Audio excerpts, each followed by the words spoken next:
Tadi tepatan saya yang cek sound, memang venue-nya ya lebih more intimate sih.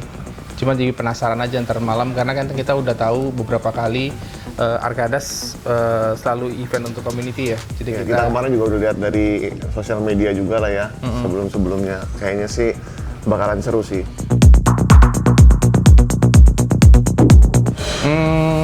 Berdua masing-masing. Ya kerja sih, ketepatan kita masing-masing punya kerjaan. Saya sibuk dengan kerjaan saya, in the meantime Ibam juga sibuk dengan ngurusin Studio audio post. Dan ya kalau nggak manggung ya situ. Kita keseharian kita ya, gue di studio, Baba di kantornya dia. Energinya sebenarnya energi kita berdua sih sebenarnya yang mau kita kasih juga ke teman-teman yang attend ke acara ya. Sebenarnya energinya energi kita yang udah kita bangun berdua, yang mau kita translate ke crowd gitu sih sebenarnya. Dengan masing-masing kita punya style berbeda. Betul. Makanya kayak yin and yang gitu. 2023 udah jadi nih EP-nya, cuman Ibam ada satu lagu yang ngerasa nggak puas. Oh iya. Jadi awalnya memang sebenarnya lagu itu udah kita pernah buat bareng antara gua, Baba sama Hudi di studio. Tapi karena satu lagu ini kita kurang puas, akhirnya kita bikin ulang. Tapi memang kita ambil aransemen yang sama dari lagu yang sebelumnya kita udah bikin. Gitu. Jadi dibikin yang satu memang larinya lebih ke indie, satu lagi ke minimal deep. Yang kita arrangement ulang itu yang minimal deep, karena waktu yang pas di 2023 itu kayak agak kurang puas gitu. Ya, karena soundnya mungkin udah agak ketinggalan. Udah sound karena foldernya folder lama tahun 2023 itu. Sebenarnya Gerhanam itu gerhana sih sebenarnya. Gerhana, teman bahasa Sanskertanya Gerhanam. Karena pas kita bikin track itu tuh kayak orang ngelihat kayak ideologi dari Gerhana itu kan, sebagian orang anggap itu kayak something yang buruk, tapi sebenarnya artinya itu nggak sepenuhnya buruk gitu. Jadi kita implementasikan itu ke EP-nya kita seperti itu.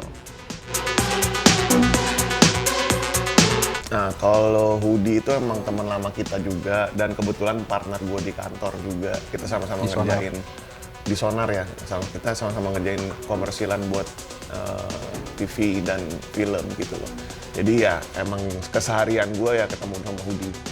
Kalau Baba kan mungkin beda kantor, jadi harus dipanggil dulu Babanya baru kita bertiga bikin lagu.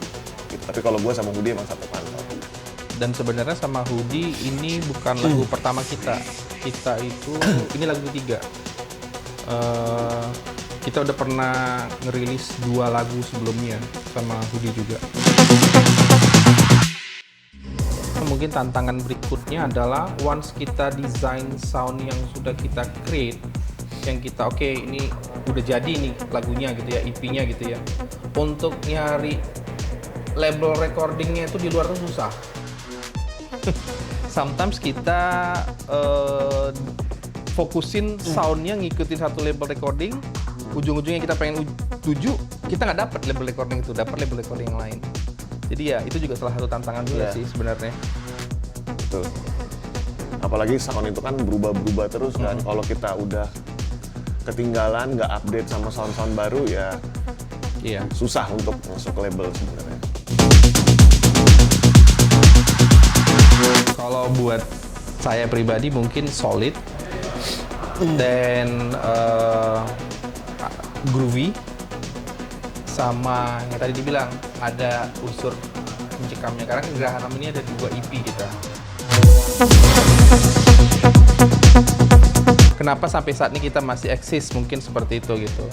Karena kita tetap berusaha untuk kayak mentranslate ide-ide ataupun karya-karya kita mungkin yang masih bisa diterima saat ini gitu. Walaupun mungkin nggak, untuk tracknya itu nggak banyak ya, setahun tuh mungkin kita punya keluarkan 1 EP atau mungkin bisa 2 gitu. Sound. Kalau dari segi produksi sebenarnya sama aja sih, karena proses produksi sebuah musik elektronik itu sebenarnya ya intinya sama-sama aja, dari aransemen, terus dari mulai kita membuat dari scratch dasarnya, terus kita mau mainkan scene apa di dalam itu gitu. Sebenarnya intinya sama aja, cuman memang untuk bikin satu dance floor killer itu memang nggak gampang ya, karena kan selera orang beda-beda. Gitu loh. Jadi memang sebenarnya itu juga tantangan buat kita. Kalau kita pengennya setiap kali kita produce lagu ya pengennya jadi dance floor killer sebenarnya gitu. Cukup bagus sih ya, cukup berkembang juga. Cuman memang yang kita sayangkan sebenarnya tempatnya ya, yang venue-nya itu yang kita masih kekurangan tempat untuk anak-anak dari scene underground ini untuk explore musiknya, untuk manggung lah gitu loh. Jadi sebenarnya kekurangannya di situ. Mungkin karena itu kali dibilangnya underground kali ya. Musiknya karena underground, jadi tempatnya kecil-kecil aja. Tapi kan berapa tahun yang lalu underground udah jadi mainstream.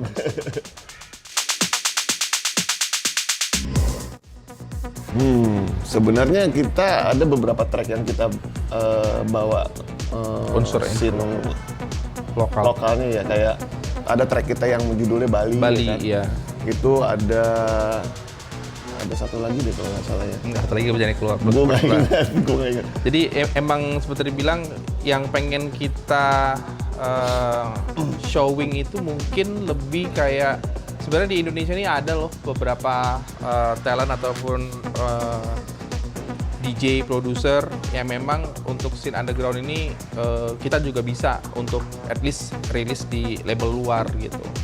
Dan bukan kita aja, banyak teman-teman yang lain juga yang mungkin di angkatan kita atau mungkin yang baru-baru saat ini juga udah banyak yang bisa breakthrough the process gitu. Kalau dulu kan mungkin 10 tahun yang lalu tuh kalau untuk masuk ke label record luar tuh susah banget.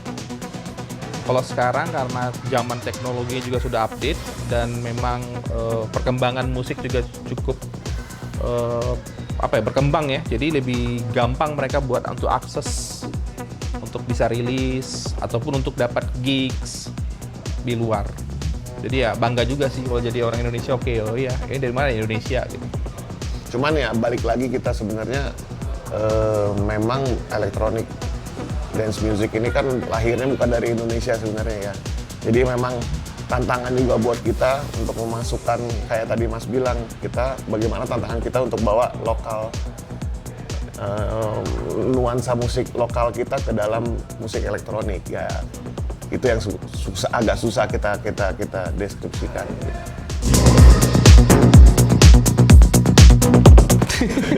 Belum tahu sih, karena biasanya kalau kita main itu kita tuh nggak pernah ngeset. Jadi kita ngelihat crowdnya, kira-kira cocoknya tuh mainnya apa, ya udah kita langsung cooking di tempat aja gitu. Tidur sih. Ya paling di kamar kayak sebelum perform. Biasanya itu kayak lebih me time, kita mungkin ngulik-ngulik lagu lagi, ngecek kira-kira apa ya gitu. Kalau saat itu diterima sih. Iya, antusias orang crowd dan teman-teman semua yang hadir pada malam hari itu, ketika mereka happy, kita bisa hibur mereka bisa fun bareng-bareng sama kita. Itu kepuasannya yang nggak bisa dibayar sih. Bahkan ada beberapa kali kita main, mungkin crowdnya nggak full ya, tapi pas kita selesai main itu dapat applause atau dapat kayak acknowledge dari beberapa orang gitu, yang walaupun crowdnya dikit gitu, itu kepuasan tersendiri sih. Kita rencana akan rilis beberapa track, salah satunya yang collab itu dengan teman kita juga ya, teman lama kita sama Osvaldo. Dan ada beberapa track lain juga yang memang sebenarnya udah kita bikin kerangkanya, cuman memang kita belum ada waktu buat ketemu bareng aja lagi gitu. Apalagi ketepatan, sebenarnya kita tuh punya chance. Sebenarnya kita punya, ya seperti Ibab tadi, Kendala kita adalah faktor waktu karena dengan aktivitas masing-masing. Tapi kita punya plus point adalah kita punya kenalan beberapa label-label yang mana itu kita potensi untuk masuk untuk label itu bisa. Misalnya contoh dari kayak Now Recording itu punya Dan, Inelia, dia baru bikin launching, tepatan kita kemarin saya baru bawa Inelia terus ngobrol, dia kasih kesempatan juga buat upcoming baru. Dan Miss Monique itu tuh kita tuh dapat chance-nya. Cuman memang timingnya aja gitu. Jadi misalnya ini udah dibuat nih, ntar belum diselesaikan. Setahun, 2 tahun. Soalnya udah ketinggalan timeline-nya. Selalu mentoknya di situ.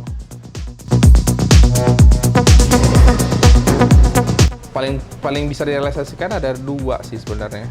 Ya, Dan bisa sama Florian Cruz. Kita juga internasional pernah sama D-Lady juga pernah dari Sri Lanka kita pernah. Kalau lokal pengen nge-remix lagunya Vicong kayaknya. Vicong. Breakbeat kita remix techno. Oh, oke. Mungkin ya siapa aja kalau ada lagu originality ya bukan remixan. Jadi mereka bikin satu lagu originality terus di-convert ke underground-nya seperti apa gitu ya. Ya. Banyak sih teman-teman produser-produser baru dan lama juga kita sebenarnya open collab juga ya. Kalau misalkan teman-teman pengen collab bareng bisa kontak kita lewat sosial media. Mungkin kita mau sih kerjasama. Apalagi sekarang produser-produser Indonesia udah handal-handal. Kalau dari gua sih sebenarnya buat DJ / produser dari lokal kita sebenarnya pesan-pesannya semangat aja sih, karena memang sebenarnya apalagi yang dari scene techno ini ya memang sebenarnya kan agak bawah tanah ya, maksudnya ini bukan musik yang gampang diterima semua orang, jadi memang perjuangannya butuh ekstra keras. Dan untuk produser khususnya jangan pernah berhenti buat kirimin demo kemanapun gitu. Bisa aja kita coba ke label luar, manfaatin temen, link. Kalau kenal dengan DJ yang mungkin atau produser yang udah pernah masuk label luar, boleh kontak, ajak kerjasama. Sebenarnya itu sih intinya sih Mas. Konsisten dan jangan cepet puas sih. Karena harus ada rasa hunger terus gitu. Ya. Karena kebanyakan sekarang kalau kita lihat ya, oh yaudah udah main di klub A, klub B, klub C gitu kayak oh udah gitu, kayak lupa esensinya gitu. Dan abis itu bisa yaudah tiba-tiba kayak ganti style kah, ngikutin nih market lah, seperti apa maunya, jadi ya konsistensinya kurang.